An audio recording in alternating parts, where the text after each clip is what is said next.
Les quería compartir acá una pequeña explicación con mis limitaciones. Se explica con lo que se puede. Bien, Platón. Entonces, les he hecho un PowerPoint que ya se los voy a compartir. Primero, los datos biográficos. Vivió en el año 427 y entre el 347 a.C. aproximadamente. Fue discípulo de Sócrates y fundó uno de los centros de educación más importantes de la antigüedad, la academia. El alcance que tuvo, así como la creatividad con la que la expresó, fueron tales que influyeron no solo en el plano filosófico, sino también en el de la política, las artes, las ciencias particulares y, bueno, entre otros saberes. Platón no escribió tratados de filosofía, sino diálogos filosóficos en los que dos o más personajes intentan encontrar la verdad acerca de un problema particular. Entonces, ahí vamos a la tercera, los diálogos. Platón desarrolló su filosofía sirviéndose del uso y cultivo de la palabra, por eso a menudo las teorías filosóficas son representadas en relatos simbólicos que ejemplifican sus pensamientos. Platón no escribió, como dijimos recién, tratados de filosofía, sino diálogos filosóficos. Este detalle no es menor para los estudiantes de filosofía, ya que expresa dos cosas muy importantes. Primero, que el pensamiento filosófico no es una imposición dogmática, sino el desarrollo crítico nacido de la discusión y la inclusión de puntos de vista diversos. La filosofía avanza a través del diálogo, la filosofía es conversación y debate intentan descubrir algo que se nos escapa o que se nos oculta. Bueno, me trabé ahí un poco porque tiene un error de redacción. Bien, entonces, ¿recuerdan la primera parte que estuvimos hablando de mito y filosofía? Bueno, el mito, la verdad, baja desde la autoridad hacia los que obedecen la palabra.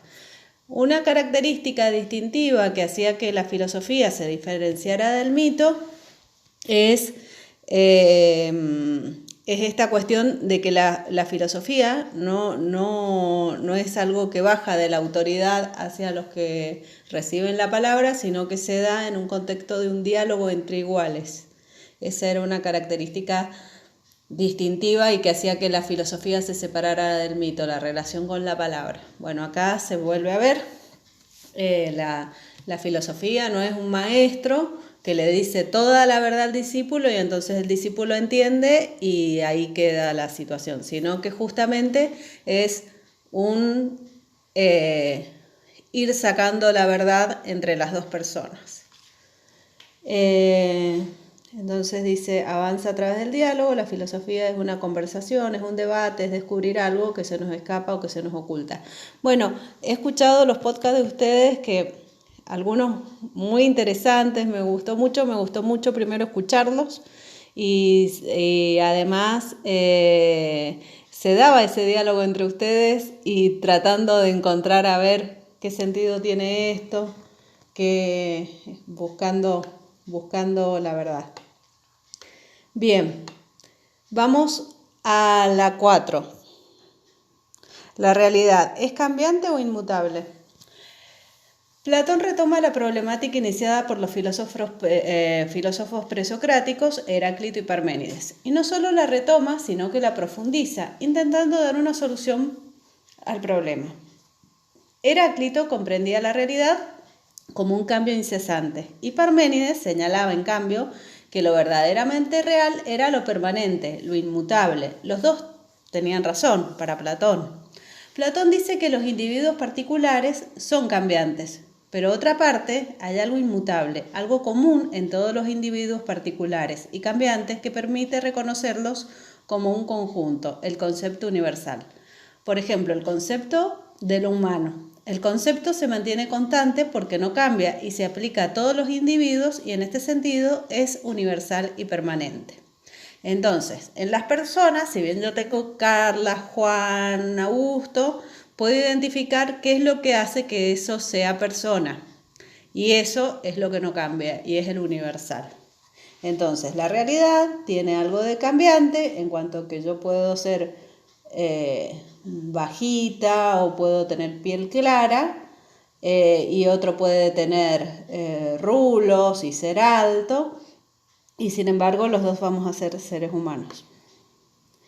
Entonces, digamos que unió estas dos teorías anteriores que nosotros vimos en los presocráticos y a cuál le deberían prestar atención los que van a hacer el pre de psicología, porque en el pre de psicología siempre les preguntan por la diferencia entre Heráclito y Parménides. Esta manera de comprender la realidad, uno como cambiante y el otro como una realidad fija. Bien, ¿qué las vendría a sintetizar Platón diciendo que lo cambiante se da en lo particular, pero hay un concepto que los une? Vamos a la otra, la 5, que sería teoría de las ideas. El concepto se mantiene constante. El concepto del humano, por ejemplo, que hablamos recién. Porque no cambia y se aplica a todos los individuos. Y en este sentido es universal y permanente. En otras palabras, si queremos saber qué es un ser humano, no es posible guiarse por sus diferencias físicas y superficiales, por sus aspectos cambiantes y accidentales, sino que es preciso atender a lo esencial que lo define. Esto esencial es el concepto universal, es lo que Platón llama idea. Entonces, bueno, como acabamos de decir, cuando yo defino una persona no lo voy a definir por si tiene rulos o si es bajita, sino por esas características esenciales, ¿sí? Que es un ser vivo, que es un mamífero, que tiene razón, que lo convierten en un ser humano. Y bueno, con esas diferencias, con esa definición esencial, que no depende de las características particulares, es que yo voy a tener el concepto. Bien, vamos a la 6. La 6. Platón unificó las posturas contrapuestas de Heráclito y Parménides en una sola teoría. Para ello, estas posturas las ubica como dos mundos, es decir, dos ámbitos contrapuestos. Tenemos por un lado el mundo sensible, donde estaría lo cambiante, lo dinámico, lo que está siempre en movimiento, y sensible es el mundo de las apariencias, de lo que no puede ser conocido, de lo que no es seguro, sino opinable. Y por otro lado tenemos el mundo de las ideas, donde está lo permanente, lo estable, lo cognoscible. Es el ámbito del conocimiento, de los conceptos universales, de lo que no cambia. Bien, entonces, acá está la teoría de los dos mundos, la dualidad platónica.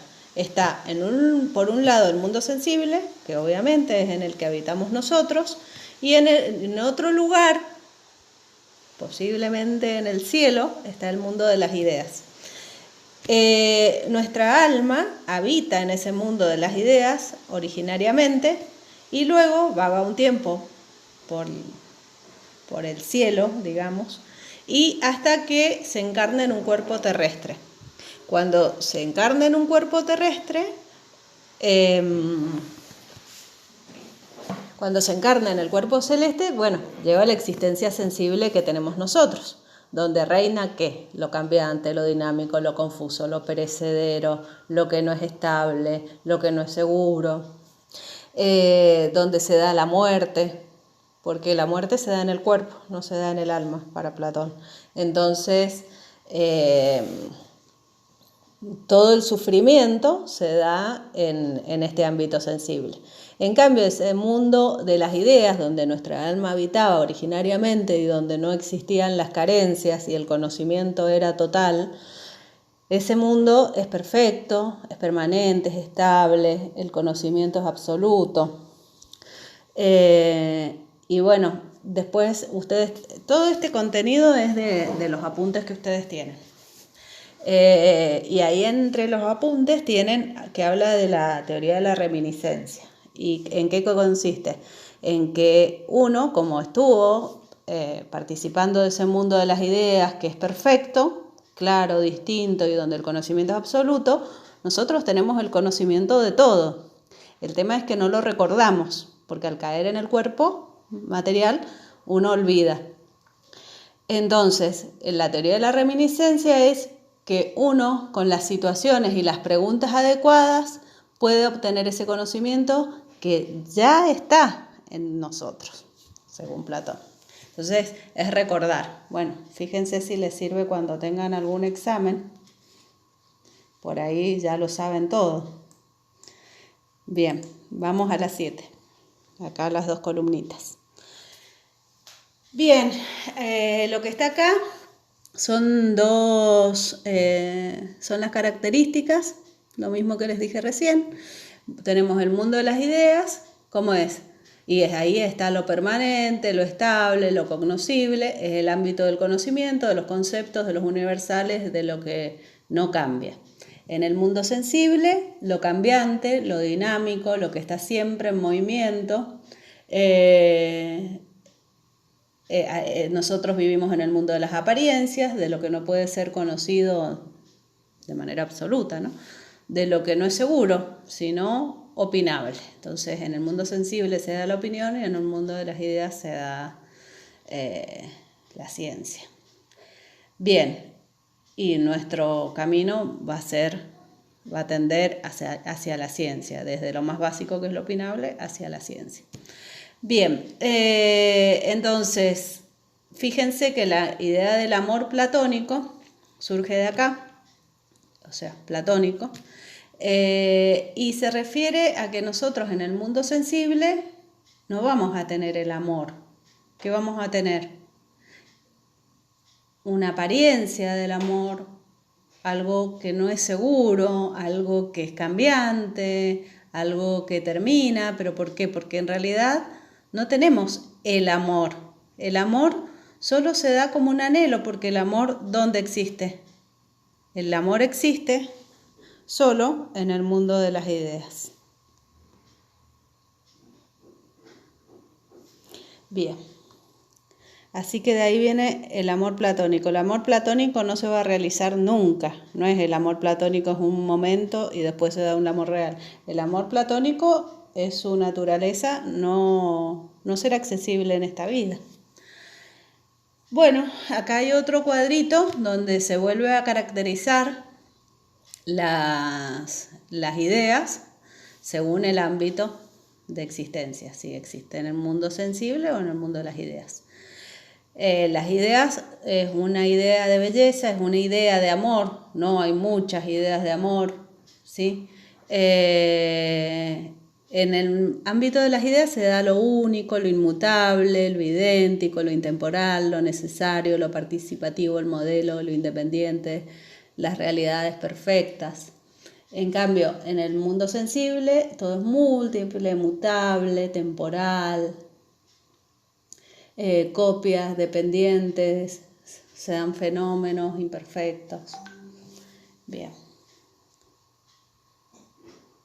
Bueno, ahí termina la explicación de la teoría. Con respecto a las alegorías, se refleja esta teoría, ¿no? En la alegoría de la caverna tenemos unos hombres que están atados de pies y manos, y entonces estos hombres son privados de ver la realidad tal cual es, están adentro de una cueva. Entonces hay un fuego que arde a sus espaldas y esto le permite ver todo lo que hay afuera mediante sombras. Ellos no tienen acceso a ver la realidad tal cual es, conocen la realidad a través de las formas. Ustedes ven las formas en el fuego, desfiguran totalmente la realidad. Entonces hasta se hacen formas de animales con las manos y el prisionero podría pensar que hay animales y son solo manos que pretenden engañarlo. Bien, este relato comienza diciendo que Esta es la situación de los hombres con respecto a la educación. La educación no formal como ustedes la conocen en el día de hoy, que no era como la conocían ellos, sino que la educación en cuanto a conocimiento, ¿no? Y ustedes pueden observar en su propia vida cómo cuando tienen desconocimiento de una situación, realmente están en la oscuridad. Cuando uno empieza a obtener conocimiento, empieza como a echarle luz al asunto. Bien, cuando uno no conoce, se mueve entre sombras y lo único que nos puede sacar de esa situación es tener mayor conocimiento. En la alegoría, bueno, el fuego representa el conocimiento, pero el fuego no es el sol. Hay una serie de representaciones, cada elemento en la caverna tiene un significado. Por ejemplo, el fuego obviamente es el conocimiento, pero no es lo mismo que el sol, que es otro tipo de conocimiento, que ya lo relacionaríamos más con el mundo de las ideas y con la idea del sumo bien, y que para algunas explicaciones religiosas sería la idea de Dios. Pero bueno, hay que tener cuidado con estas cuestiones porque Platón es muy anterior al cristianismo. O sea que cuando se habla de la idea de Dios, no es el Dios cristiano. Pero puede servir para entender esta idea de bien.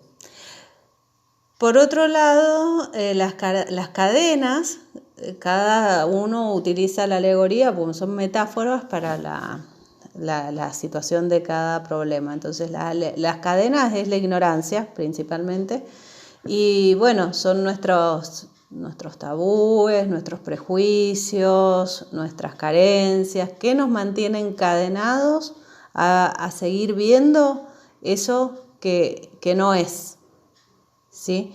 Aquello que es la sombra, lo que nosotros nos gustaría que sea, pero nosotros estamos encadenados a ver una distorsión de la realidad mediante, como les digo, nuestras carencias, hasta en las relaciones afectivas. Nuestras carencias nos hacen ver algo que tiene más que ver con nuestros deseos que con lo que realmente es, y que nos falta conocimiento de lo que son las relaciones, conocimiento de qué es lo que está pasando en la situación, hasta vemos distorsionadamente al otro. En las ideas políticas pasa lo mismo, cada uno ve lo que quiere ver y también lo que nos muestran. Y no es lo que nos muestran, nos engañan, sino que todos tenemos nuestras limitaciones y nos cerramos a un determinado tipo de ideas. Esto no es catastrófico, justamente, o sea, no es, bueno, no, así funciona la realidad. Lo que ofrece Platón es una salida de esa situación, y hay uno de los prisioneros que se libera y camina hacia la boca de la cueva. Y es el hombre que busca el conocimiento. Luego lo van a nombrar como el filósofo, pero no hace falta que sea el filósofo. Es cuando uno toma la actitud de, en vez de manejarse por las sombras, ir en búsqueda del conocimiento. Entonces, ahora, bueno, eso tiene un retorno, porque después el que fue a buscar el conocimiento y se da cuenta cómo son las cosas, vuelve a contarle a los otros y, bueno, todos sabemos cómo es el ser humano, que prefiere quedarse con lo que ya sabe porque le resulta más cómodo, es su zona de confort, que atreverse a lo nuevo, y aparte genera todo un trabajo, conocer, aprender, y la gente prefiere seguir con su vida, ya, aunque sea falsa, esa es su sombra y quiere seguir con su sombra. Entonces sus compañeros no le creen y lo tratan como a un loco. Bueno, esos son los costos a veces de atreverse a saber más de la media, ¿no? De lo que comúnmente se acostumbra a pensar. Pero bueno, es preferible a seguir tomando esas sombras como ciertas. Bien, bueno, me queda la alegoría del carro alado, pero se los voy a hacer en en un videito aparte porque me está quedando muy largo este. Así que bueno, ahora en un ratito les comparto el otro.